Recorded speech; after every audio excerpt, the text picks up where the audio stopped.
Don't take your best jacket because you're going to be leaving it for an hour. Yeah.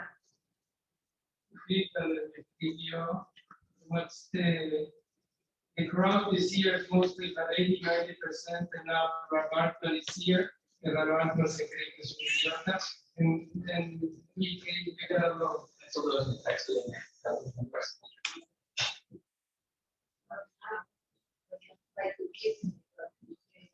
Maybe she would like to. You have meats? You have meats?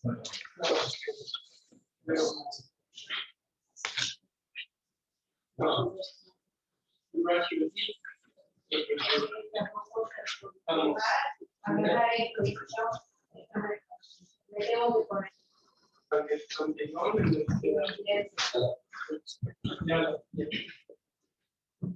Hello.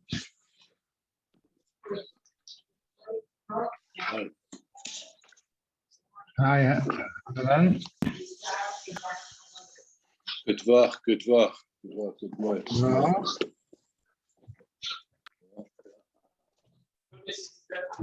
Oh, Mr. Harold is here. Yeah, my team won. My team beat the Yankees. Mm-hmm. Who beat the Yankees? Cleveland, they came from behind. They were losing 5-3. They scored 3 in the bottom of the ninth.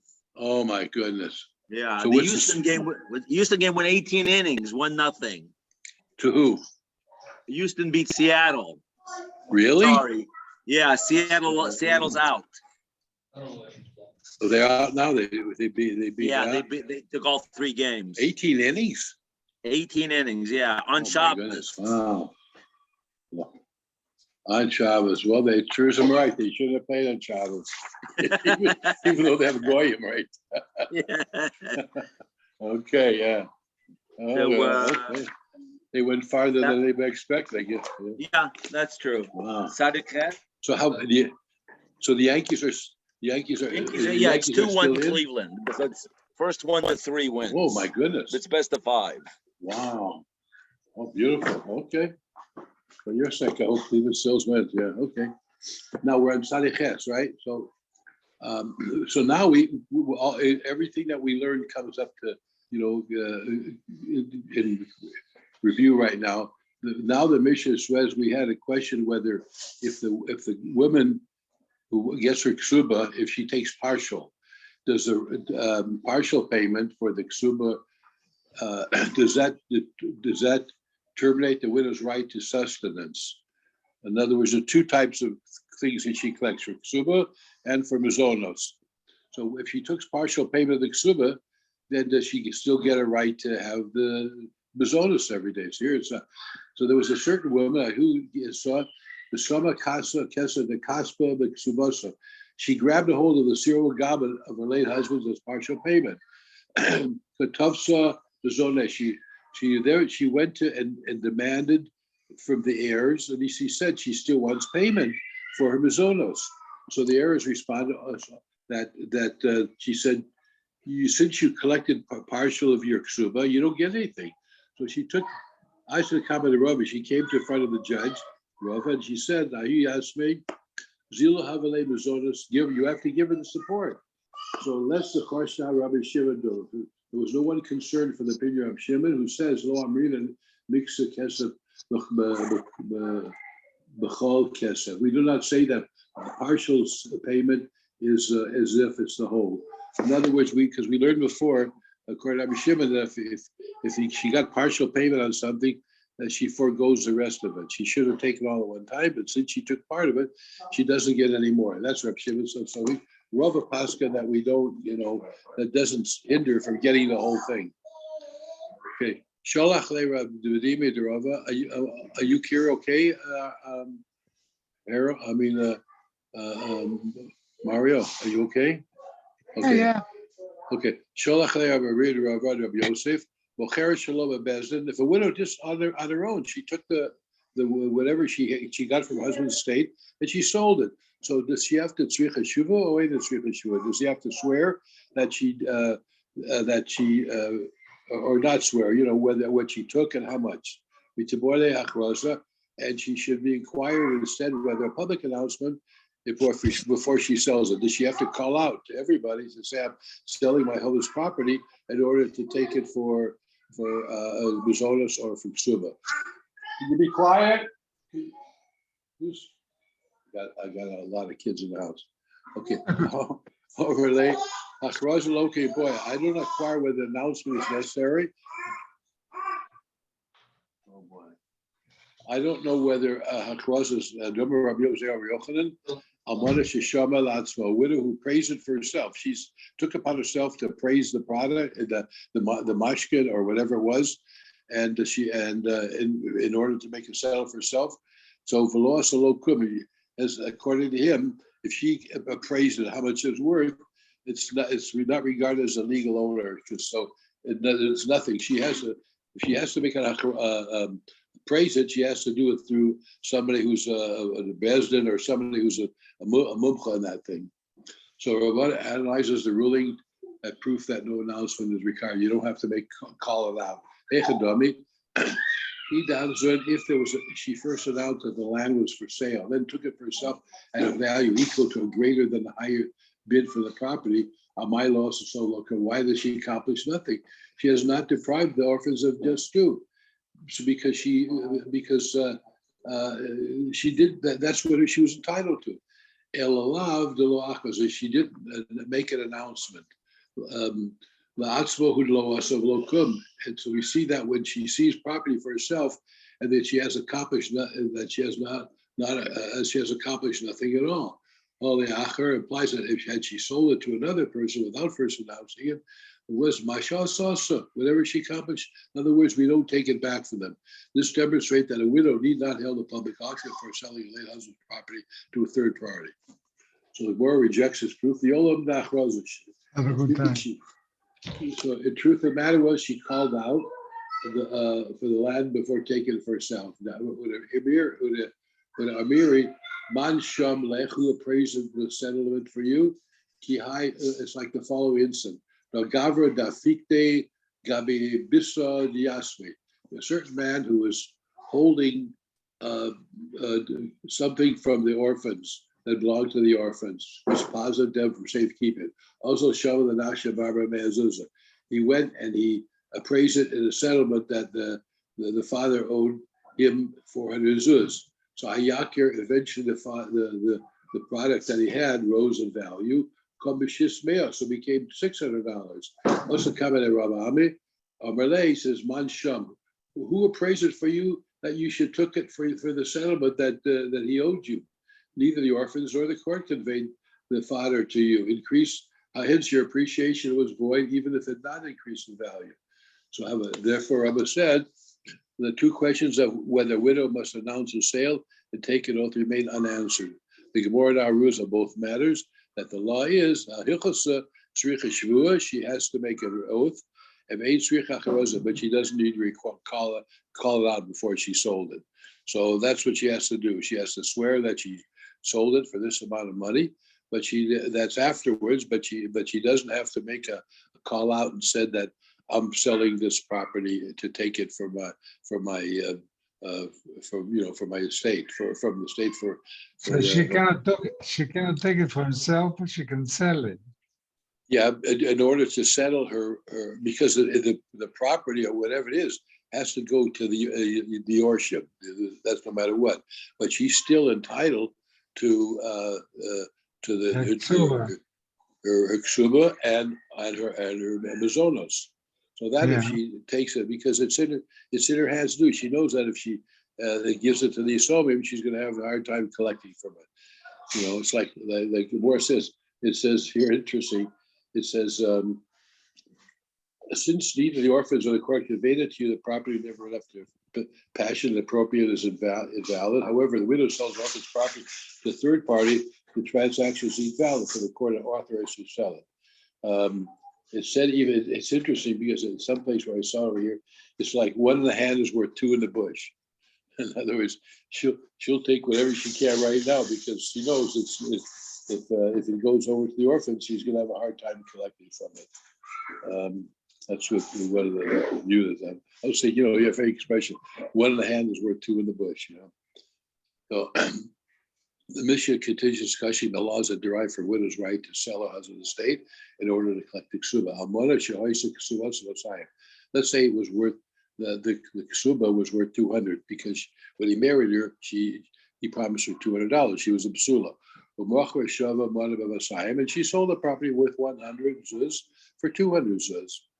In other words, she sold it less than the value. Oh, shava masayim mana, or she sold the property worth 200 zuz for 100 zuz, for 100 zuz.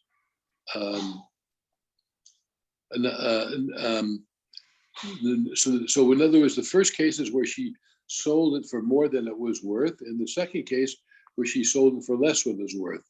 So the skabla ksubasa, she has received her ksuba. Either way, she gets to keep it.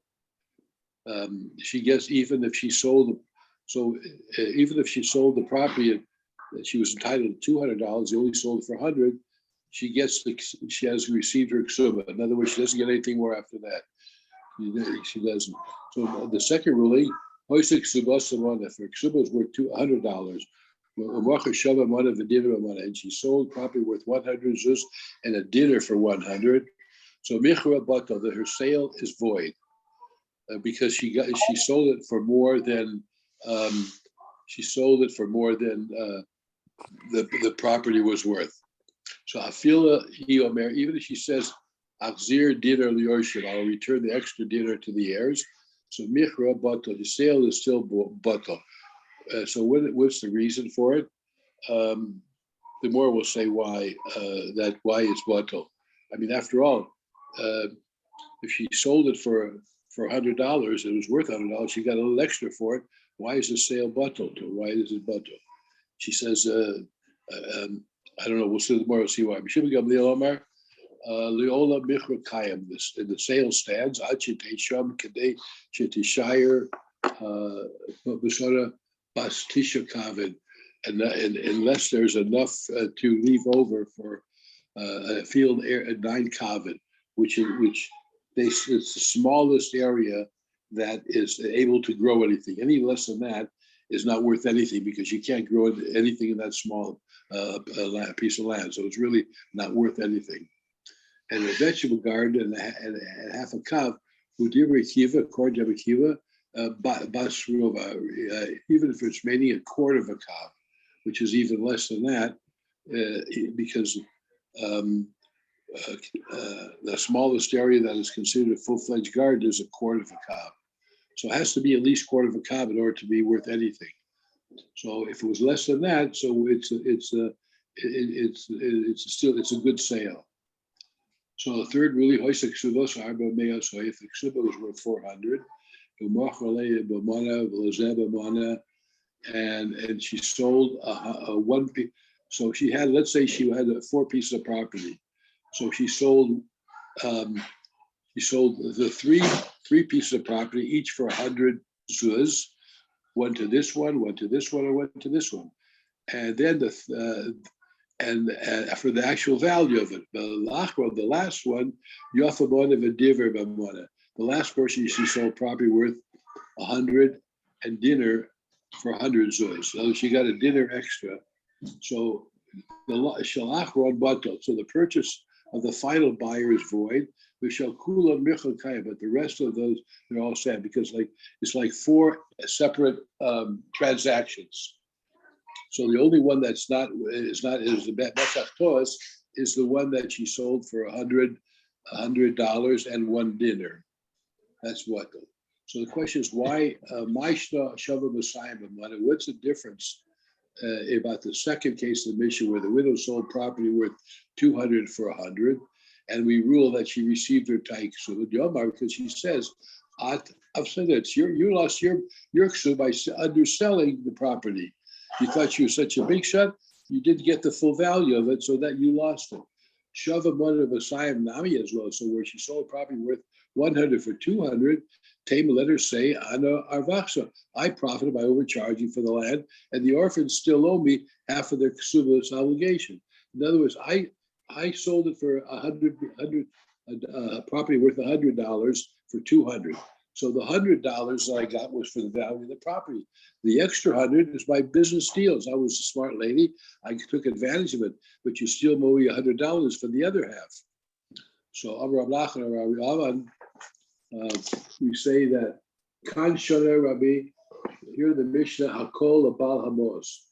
All the windfall monies received by an agent being to the owner of the purchase money. In other words, the principal in the case, the sender or buyer himself, not the one whoever owns the property or whoever who bought the property. That's who the profit goes.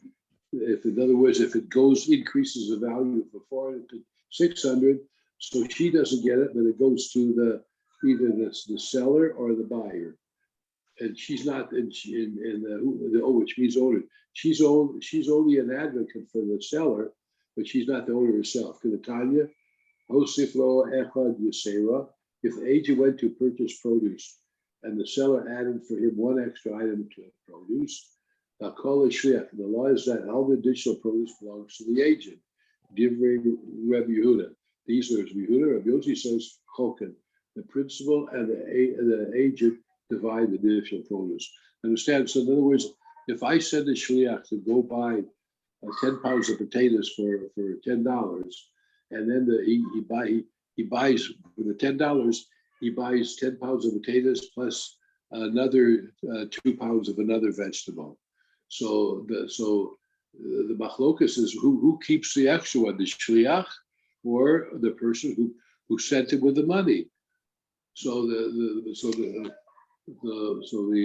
word says that in this case, the sender, not the shliach, the one who sent the money, and the one who sold it, they're the ones who divide the extra, in other words, the profit. But Tanya, we learn of Yosef Hakola Balamos, all the profits are acquired by the owner of the money. Why should the other guy get it? Actually, it wasn't the seller; it was the shliach. In the case where he got extra, if the shliach made the better deal, so he gets half, and the owner who sent the money gets half. That's it. So why do we say that Rabbi Yossi says that call the balamos, all the profits acquired by the agent belong to the owner of the money? This price apparently contradicts the first price, so Rabbi Yossi rules that the principal divides the additional produce with his agent. So the more reconciles the two rulings. Omer of Chama, no kasha, kan b'dover sheyesh lo kitzvah. It's where the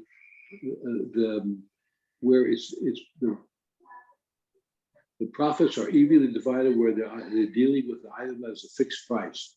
In other words, in the market, let's say potatoes are $1 a pound.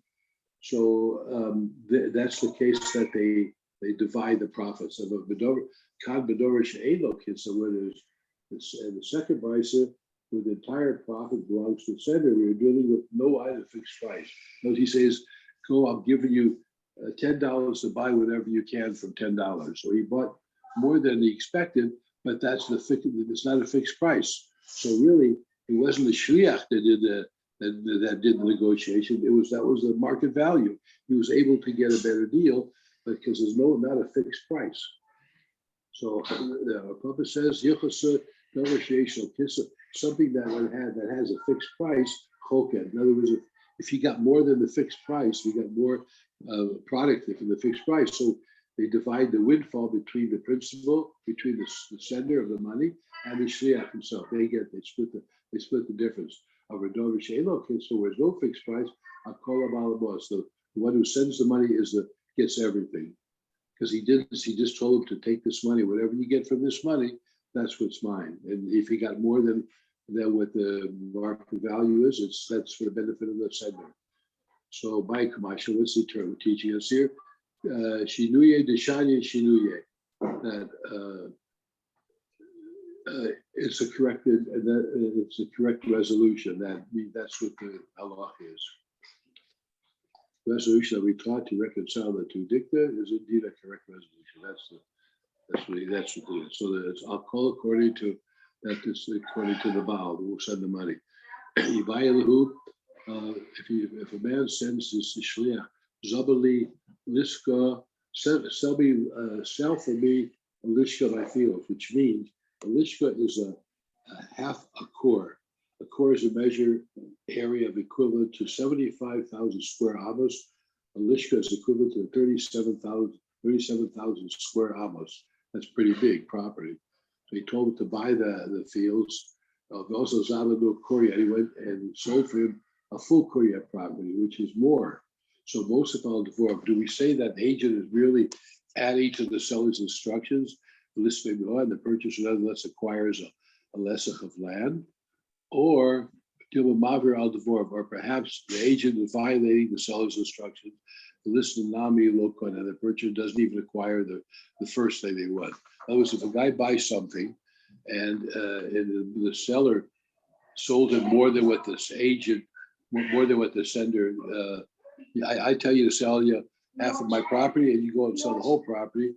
That's what the machloka is. So we don't know if it's a mekach toas, or that he fulfilled, he did it for the benefit of the seller. So Moray says, Amar Rav Yaakov Minar B'Kod Mishrei Ravina, that Toshva Amar Baal Habayis L'Shulchan, the owner said to the agent, Tein li Chaticha L'Orchim, give a single piece of meat that I have to the guests. Who over to Lushtan, he went and he told the people that came in, each of you take 2 pieces. But he not Lushlosh, and the guests in fact took 3 pieces. So Kulad Mahala, because when he found out that all of this piece of meat that he had in the pot was hegdish. So what difference does it make if they took 3 or 2? It's still hegdish. Make it different. No. So the question: so if it was 3 pieces, then who's moil? Moil, moil means you violate hegdish, right? The seller, the one who's the shliach who told him to give the guests a piece of meat, the shliach himself, and then the people who took an extra piece also. That's the difference between the 2 and 3. So you have 3 people that are moil, and they all have to bring. You have to pay 20% as a penalty, and you have to bring a korban. So each one of these. So now the Gemara will say, why should if you say that the agent added on to his instructions, indeed, because this homeowner has committed the law. But if you say the agent regards violating the homeowner's instructions entirely, my abalas and my moil, why was he committed? Why was he moil? He should, because the shliach is different than what a balabais told him to do. So why we learn the Mishnah that when a principal instructions are not carried out precisely, he does not commit milah. For the Mishnah also states, in case of an agent who performs his assignment, he is completely compliance with this mandate. A balabais, well, the homeowner is committed milah. But when the agent did not perform his assignment meticulously, the shliach, well, the agent himself has committed me'ilah. In this case, the agent is regarded as violating the instructions of the homeowner. Why is the homeowner committed me'ilah? He should not be liable as he was taught. Hence the mission for the CR case, the agent is merely adding the seller's instructions when he sells the extra lesach. That's why the one who owns the meat is moil also. We're dealing with a case. The agent told the guest, "Telu achas vidaito shalabayas." Take 1 piece of meat according to the owner's permission, and 1 as per my permission. And instead, they took 3 pieces of meat. So when the agent said expressly take 1 piece as per owner, in fact, he fulfilled his agency. And when the guest complied with the owner's, the homeowner committed milah. So they all 3 took, knowingly, they all took pieces of meat. In other words, if let's say if the owner says take a piece of meat, and then the shliach says take a piece of meat, and they did the 2 pieces of meat, the people that took it, the guests would not be over milah because they didn't do anything wrong. They did what the owner told them to do. They didn't take anything. So the owner is responsible, and the shliach is responsible. If let's say, for example, if the owner of the meat said to the shliach, tell them, give one piece of meat to them, and he gave one piece of meat. So only one that's over Mila is the shliach, is the owner himself. But here, since the guest took 3 pieces of meat, one at the direction of the owner, one at the direction of the shliach, and one they took on their own. So therefore, all 3 of them are chayav Mila. So Gemara hopes to answer the Chacham's question. Kashma. The second ruling of the Mishnah, the agent is violating the seller's instructions. If the ksuba was $100, the mocher shava mana, the dinner account, and she sold mana. She sold the property worth 100 and dinner for 100. Mocher batal, the sale is voto because the proof is for the opinion of Tanakama who Ben Gamliel from Sheva Gamliel who disagrees. That is when she says she sold a property worth 100 zuz dinner for 100 zuz, it means that she sold the property at actual price for the purpose of collecting her ksuba award of 100. Does not mean that she sold the land for a price of 100 zuz. It does not mean that she sold the land for a price of 100 zuz. She sold it for 101. Oh yeah, let's see. Wait a minute, let me see what it says. I'll read next to it. Oh, here. My love, the Zabad Shava Mana Vidina and Mana Vidina. What is the Mishnah's case where the widow sold a field worth 100 and a dinner for 100 and worth 100 and a dinner for 100 zuz and a dinner? That is, she sold the field at the actual price. What then does it mean when it says she sold it for 100 zuz? Mana Shalah, it means that she sold it to collect. She sold it for 100. Sold it to collect what her 100 zuz ksuba. Umaya fila. What does it mean when she says even if she says I will return the dinner to heirs? I feel he omeres azir as dinner yorship and dinner karka. Even if it means if she says I will return the extra dinner to the heirs with the dinner's worth of land with 20 nichra bato, and the sale, we say that this entire sale is void because she sold more land than she was authorized to sell. Apparently, then, an agent who sells more than he is authorized to sell is regarded as violating his instructions and not merely adding to them, and the entire is void. So the more rejects it, it says, low, that's not the right interpretation. But the Mishnah speaks of where she undercharged the field, but she had sold the land at its actual price. The sale would have been valid. Since an agent who exceeds instructions merely adding to them, not violating them, hence he does not abrogate his agency. So I was thinking of why would the sale of the land, if he sold it for 100 and 1 dinner, why would we say it's a mekach toas? We say ein ono la karka. There's no, by karka, there's no value, set value. Ein ono means there's no, if you say, let's say, if you sell something worth more than a sixth of an item, it's mega. If I sold you something that's worth $10, I sold it to you for, let's say, for 15. That's ono.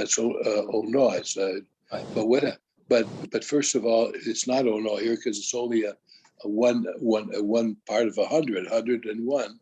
So that's not ono number 1, and number 2, ain't ono la karkos. We say that there's no in a value. So why would it become bottle? Why would it become bottle? I mean, the worst thing can happen. You'd have to give back that extra money, even though it's not more than a 6. And ain't ono la karkos. I don't understand why. And we're talking about land, and because land is not a fixed price, right? I know, right, but I'm saying, but there's ain't no nola karkos. That's an expression which means a fixed product, something metaltalin, whether it's wheat or grains or anything like that, or something that's in the marketplace. It's standard in the price, but karka is not ono. Karka is not standard. So if I use this as an example of land, why would it be a mekach batal? I don't know why would it be the sale why would it be invalidated? I Find don't out know. tomorrow, I guess. Huh? Maybe we'll find out tomorrow. Maybe it would. Stay tuned. Stay tuned. Yeah. Continue. Yeah. At what time So- do you want to do it tomorrow? It's up to you. I can only do it like at 10:30. Does that work? In the morning? Yeah. In the yeah, okay. Whatever Alan says. Does that work for you, Alan? Okay, I'll try to get it. I got to prepare that tonight. Okay, I'll try to get it. I was going to go. Okay, 10:30 in the morning. Yeah. 10:30. Okay, 10:30. Okay, Go ahead. very good. Okay, thank Go you. ahead. Good night. Thank you. Good Thank night. you, Alan. Thank you, Yeah, Alan. You